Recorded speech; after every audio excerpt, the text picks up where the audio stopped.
natutulog pa.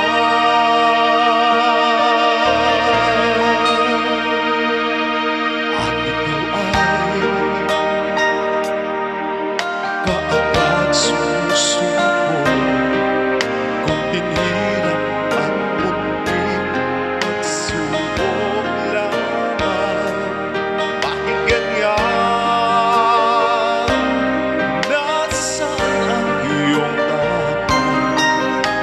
Natutuwag mawawalan ng pag-asa, at iniisip na natutulog ka.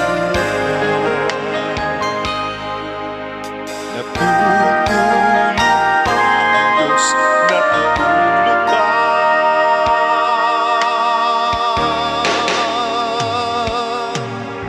Sikapin mo, pilitin mo, di ba yan ang iyong puso?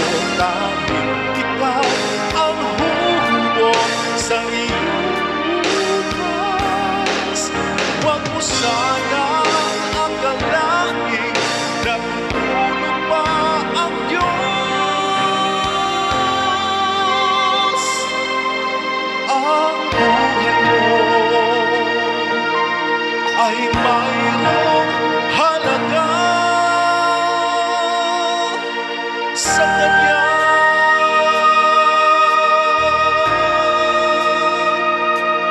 Dapat nga ba na ikaw ay maghintay at himukin pa, pilitin pa ng tadhana? Gawin mo na kung ano man nararapat. Magsikap ka at magtiwala sa may kapal. Nakahanda ang Diyos umalalay sa'yo.